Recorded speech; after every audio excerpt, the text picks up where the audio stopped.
Good evening, Misfits. This is the 20.1 breakdown with your friendly neighborhood Misfits. Drew, Sherb, Hunter, here to give you tips, strategy, and as usual, a no bullshit approach to your upcoming open workout. Before we get started with that, we're going to blast through some housekeeping items. We just announced yesterday our new partnership with Pure Spectrum CBD. We've been taking their product for a while. We really enjoy it. Had sort of a chance meeting with them at the CrossFit Games and decided we were a really good fit to work together. So for the next 5 days only, use the code word Misfit at purespectrumcbd.com and get 20% off. CBD, good CBD, high potency CBD is expensive, so 20% off is really nice. Yeah. Also brought to you by Sharpen the Axe, sharpentheaxeco.com. Use the code word 20.1, all spelled out like in letters, no numbers. Get yourself 20% off the site. Damn. We never do that, but we don't know what the hell's going on. It's October, it's the open, so we figured we would celebrate and give you guys 20% off. There are still some scraps from the Halloween collection. Catacomb. My favorite collection every year. I joked on Instagram that I would put skulls on everything if I could. It's probably not that much of a joke. So this is my favorite stuff. Again, 20.1 at sharpentheaxeco.com. Get yourself 20% off until Monday night when the workout closes. Next sponsor, Team Misfit. If you're an affiliate coach, you need to head to Team Misfit and check out all of the crazy content that these two have put together. These are two of the best affiliate coaches that I've ever met, that I've ever taken a class from, that are a hell of a lot better at it than I am. And they really break down the nitty gritty of how to be a better coach, how to run classes, movement, all this different stuff. And then obviously we hope that you want to get your gym involved with the affiliate programming. But I think that great intro into what you guys do is just heading to teammisfit.com and checking that out. So this is normally the part in the open podcast where we draw the names out of the hat and give out the prizes, but we don't have any numbers yet, so we can't do that. But what you guys can do to enter into that drawing is head to your dashboard, I believe it's called, on games.crossfit.com and scroll down to where the hashtags are. Use the hashtag Misfit Takeover. That puts you on the Misfit leaderboard so we can scroll through, see how you guys did in the workout, and then next Thursday, we will go in and draw those. And you get some free shit from Sharpen the Axe and Misfit and all that good stuff. Word up. So, gentlemen, Hunter, you lapped him, so I'm going to let you talk first. Me. Before we get into movement efficiency and all that good stuff, just initial thoughts. This is like primo Misfit workout. Power snatch, burpee, no bullshit. Just get after it. We both came out at about the same pace for the first half of the workout. Came out a little hot. My hamstring started to light up just doing that kind of snake snatch, just a little bit more efficient, hinging at the hip, loading up the posterior. My hamstring started to light up, so I had to slow down on that a little bit, but I think that saved me in the end. So you have to know your line in the workout. You definitely can go out too hot. I think you can probably go out a little bit slow and still be okay as long as you recognize that and start speeding up. But you gotta play with that line, and then last 2 rounds or so is when you gotta, probably even 3 is when you gotta pick up the pace. So power snatch wasn't too bad. Touch and go. Just being controlled. We talk about it all the time. There's a difference between kind of that 100% whipping your head back and forth on the assault bike and the controlled, kind of 99%. That's where you got to live with the barbell for sure. Right. You can't cycle that thing faster than is worth gaining a few seconds. It's just about how consistent you can be on the burpee. If you've got that step up, do it. I think unless you're elite, that top tier, the step up's probably the way to go. We saw them doing burpees. it though too. I mean, we saw the best of the best, people who routinely finish in the top 10 in the open, stepping up on the burpees. So you probably should too. I mean, if you're the only variable like, really is Scott's sort of step turn, the step turn. Yep, that's kind of a next level sort of thing. But yeah, you got to think like over the power snatch is probably going to be dictated, if assuming that you're going touch and go the whole time, is going to largely be dictated by your height, like how far that bar has to travel. Right. And then the burpee. That was it. If you can, if you can, save a quarter of a second every burpee just by being a little bit more efficient or saving that energy, adds up to 20, 20 plus seconds over the course of the workout. What do you have to say about this? I was just going to say, if you look at Scott and Rich's times, 4 second per round difference, that is no different than taking one extra deep breath before you start your burpees every single round. That's not and we a saw lot of Rich variance. do that. Yep, and we saw him in the later rounds, 6, 7, and I think at 9, chalk his hands or take an extra before he went. And the only thing I was going to add to what you just said is a concept we've talked about a lot in the past. We haven't maybe said recently, that is slow is smooth and smooth is fast type of thing. This is one of those workouts where hopefully you have enough experiences in your training that you know at which point in the workout there's enough volume left for you to stomp the gas and finish. But you have to know that. And to me, I was talking to you after the workout, had a little bit of that feel of the power snatch workout from last year, power snatch burpee, and then the power snatch bar muscle up. Had a little bit of that feel early on. Bar muscle up, excuse me, where you're wanting to teeter the line the first one to give yourself, a good score in the end. But if you push past your capacity too early, your workout's over. And for me, that's how that workout went. I had the inkling in my mind that maybe I could get a little bit ahead of you early and that I could just kind of stay marginally ahead the whole time, and going too hard out the gate just bit me in the ass. Well, it's not a mistake that this is a 9 to 12 minute workout, which is the fucking black hole of workouts, because it's not slow and it's not like ultra fast, and people can get pulled into either of those strategies and can have issues. If you're that fast twitch athlete and you go too slow at the beginning, there's going to be a problem. If you're one of those, have to take advantage of what type of athlete you are. Exactly. And obviously, if you're trying to make it to the CrossFit Games, there's a pretty good chance that you have a nice mix of what's going on here. Yep. And at the end of the day, that is the strategy that we're after, the one that's going to get you, the best of the best time. But if you don't know yourself as an athlete, and I mean, we did the burpee box jumps last week. We did the burpees. We just did 90 burpees this week. We just did 20, 15, 10 power snatch bar facing burpee like a Monday ago. And, we know this stuff is coming up, and it's not rocket science to program it, but you kind of got to keep those things going through. And what I like about that for the Misfit athletes is like, this is just business as usual. You go in and you get it done. Yep. And, we've talked so much this week, especially in the podcast that we just shot, about those people that have the capacity that haven't been able to show it within the open. Yep. This is just so down the alley of someone that has capacity that you just got to go out and execute. Don't let any of the outside noise get into your head. Don't think about this. Don't think about that. It's also one of the reasons why on the blog tomorrow, you get to go run a bunch of 800s once this is over. Like, this is another day. Yeah, you need to dial it up and get this workout done as fast as you possibly can, but then we're going to move on. And if you can have that mindset, like, that might be even more important than what we're about to talk about with movement efficiency. Training piece. Exactly. All right, so let's break down the movements. When I look at the power snatch within this workout, I think it means next to nothing if it's not noisy. So what we talk about with a movement being noisy is I see an athlete's heel come up really high as if they have this big hip extension, or they're going heel toe, or they're having to step around, or God forbid you're moving your feet with 95 pounds and you're trying to go to the CrossFit Games. Exactly. Keeping the bar very close, even though we're relying more on that torso whip, or at least you two are because of your mobility. The bar's got to stay very close. Yep. Remove as many variables within this movement and make it as simple as you can. And like you, for instance, I think you can cut 30 to 40 seconds off your time if you don't muscle snatch at the beginning. Yeah, you muscle snatched, and I could just see you were combining being deliberate with muscle snatching, and those aren't friends. Like, if you want to buy time by muscle snatching, you better whip that fucking bar. You better be light and get it done before it bites you in the ass. Right. Yeah, that weight for me, just not muscle snatchable. I did one round kind of like that. Yeah. That's a weird Look word. it up. I did probably like the first 2 rounds, kind of that no hip contact, Metcon style snatch. Did 1 round where I did kind of a more traditional power snatch, and I'm definitely not the strongest athlete, certainly not stronger than Sure, but it was still way easier, less metabolically taxing to kind of just keep the bar close, minimize the amount of hip extension.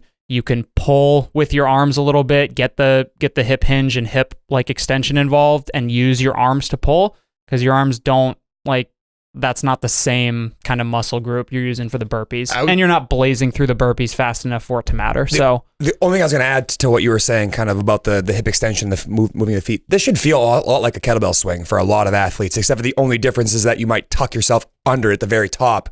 but in terms of like you probably should with 95. Yeah, 95's that line. You start to teeter getting underneath, but I think it's smart to get under it. But in terms of like how your body moves and how it feels, like if you grab a heavy kettlebell and you warm up with that, like it's going to feel very similar to how your barbell should feel in that workout, except for the sneaking under the bar. So, you know, before you grab a barbell and you start ripping around 95 pounds, maybe go grab a heavy kettlebell and see what it feels like to stay planted with a wider base and see how it feels to have your balance in the right part of your foot. Because for a lot of the athletes I work with and we work with, a lot of this stuff comes down to just nothing more than balance. Like, where is your weight in your foot? And that's going to allow you to move that barbell without having to do, like you said, a giant, like 1 rep max power snatch. It's just keep doing the same movement over and over again with the least amount of extra movement that's necessary. One thing I want to address is we do have some muscle hamsters in the Misfit community. Not going to be able to hip hinge like you two. So let's make sure that if we know that we go hip opening to hip close to hip opening to hip close over and over, that you know yourself well enough as an athlete that your hips might need to drop when you pass the knee a little. That's exactly what. Yeah, I was just going to add that. Like I said, you guys are very unique in your pulling. We're devoid of muscle. Yeah. That's the thing. We don't have any of that. So like ours doesn't get in the way of us and slow us down. I mean, that's a really good point. What I was going to say is, like, as my hamstring started to light up, it's because I was just hinging at the waist, barely bending the knees. Once that kicked in, I was like, okay, I'm gonna die if I keep doing this. Drop the hips a little bit, get a little bit more leg drive involved, and you'll be good. Right. If you don't, then hamstrings are gonna light up, especially if you're doing that step style burpee where you have to bring that like knee all the way up. Yeah, I would just know yourself. Right. And you know, I think it's important for us to address the hatchet community when it comes to this. Yep. I don't think there's anything wrong with doing like 5 and 3 this whole workout, just as a way to prove to yourself that you can keep moving. Right. Yeah. So I would much rather see 5, pick it right up, 3, drop right down into your burpee, then 8 and stand around, do your burpees, stand around again before you pick the barbell back up. Yeah, for sure. I'd really think that the name of the game in this, the reason why you were able to get so far ahead, is you outpaced yourself a little bit, but you actually did stop moving. Yeah. And that is suicide in this workout. You cannot stop moving. Yeah. Everyone's going to have different paces.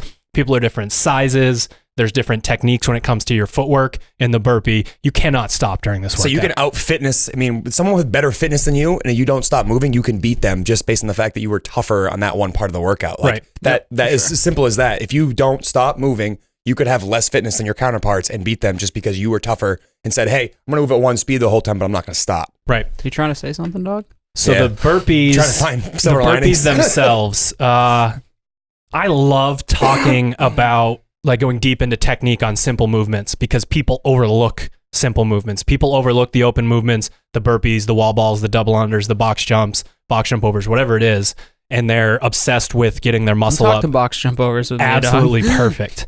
Don't get me going. So for me, I'm looking at these burpees and I'm seeing all this different stuff going down. And Panchek was able to do essentially 6 or 7 1-minute rounds in a row. Right? He looked worse and worse and worse and worse. Didn't change his time. Didn't matter. He was at 320, 425, 26, 27, 28, 29, 20 done. Like, I could not believe it. And it's because he didn't stand around. We already addressed that. He just dropped on every burpee, like fell to the floor. Froning, like really working those pecs, like strict push up. Yeah. Every time. And that's going to be a little bit of an issue. That's going to take a lot more energy. And Panchek just absolutely dropped. And from that position, from really dropping and getting down, we got to see butt up, head down. When we keep the head up, we naturally go for that push up, and that's an issue. So when you hit the floor, the first thing you think is close your hips, throw your butt to the sky, and drop your head. Now, within this context, we've got 100 burpees. So let's make sure that if you have that step up technique and you can kind of turn as you go, that you have that. But you need to know how your burpees are going to go before you go out there. If you're one of those people where, like, if we put chalk on your shoes and there was like you see footprints like all over the gym, that's an issue. Somebody. Someone will die. Affiliate coaches over here getting triggered by chalk. I can hear him grinding his teeth already. So what I mean by that is you should step in the exact same places every single time. it should be methodical, because if you can get into that methodical movement, then you can get into that sort of meditative state where it's just another one, another one, another one, another one. I would rather see people rest in their footwork by going a touch slower than change anything about their actual burpee. It's down, up, very fast, butt up, head down. I mean, the only thing I'll add to what you're saying is that, try to use the momentum standing up to bring yourself over the bar. Something we've talked about first. Like you get your momentum, taking your feet coming forward, taking you towards the bar. Don't stand straight up. Don't stand straight up. Use that momentum. And then, as you turn around, that to me, I mean, you can take your rest jumping over the bar or turning around the bar. I think personally that once you're turned, that's when your rest happens before you drop and get back There's up. There's a nice exhale there if you're doing it right. You get that footwork where you step and then you bring the other foot to pivot. You get a little bit of an exhale there, kind of calm yourself down again, but then it's just drop to the ground again. Just don't stand straight up and like lose the momentum carrying you towards the bar, because that's free energy that why lose it? As long as all of those things in whatever kind of sequence you put, I guess they're all the same sequence, but however you do it, as long as it is consistent, you're going to be fine. Highly repeatable. Yeah, make it repeatable. If you can, again, minimize like the number of steps or the pivot, if you're jumping straight over the bar, you have to do that the whole, 180 turn to do your next burpee. Just over the course of 100, every fraction of a second is going to really add up. Whereas if you can just be efficient, make every single burpee look the same, they can still be slow as fuck and you'll probably still be okay. Right. I'll say if you do the math out in the workout and you look at Scott and you look at Rich's time and you talk about 4 seconds, that's 4 seconds per round. That's literally chalk on your hands, a deep breath. Hunter was 3 seconds per round slower than Froning. That's what I'm saying. Like there's ready, but I'm saying like there is such a small margin for you to fall off the pace with really easily. So if you can convince yourself to be tough, it can be good news or bad news. Yeah, I'm saying like you can keep yourself really close to the elite on earth, or you can fall miles behind by literally 2 exhales versus 1. Like you have to tell yourself to use all the experiences in training and say, all right, I just gotta stay in it until you see the light at the end of the tunnel and you know yourself as an athlete and you decide whether that's 1 round, round and a half, 2 rounds, at which point it's time to pick it up and go to the finish. So like the only thing I'd add to what you guys have said so far is hopefully you have someone there in the room that knows how you train and you've talked about it beforehand and they tell you and you get to that point just to go, just shut up and go. Cause I know that was helpful for me at the end. Just fucking go, grab the bar, move. You're not going to fail a power snatch. You're not going to fail a burpee. Just go. Yeah. Right. And I think that, there's probably, my guess is the top times in the world are going to be in the 8 to 8:45, 8 to 8:45, 8 to 8:30 range, something like that. I think taking a full minute off what Scott did is going to be tough. But till Matt does 2 rounds a minute. Yeah, he doesn't count. Let's not. Yeah, seriously. But you think about Chandler's a great example. Chandler would be one of those athletes where I think you would want to make sure that he was smooth for at least 3 or 4 rounds.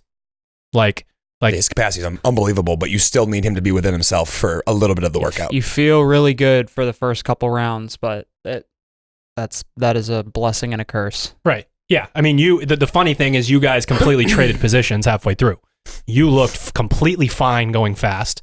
You looked like you weren't having fun at all. I wasn't. And then he died, and you just continued to look like you weren't having fun doing the exact same shit that like the whole time. Has he ever had fun? Let's be honest. 0 fun, sir. Yeah, no fun allowed. But seriously, like that means that you knew a little bit more about how to attack that workout, what you were capable of. That being said, you did a 40-second round to finish.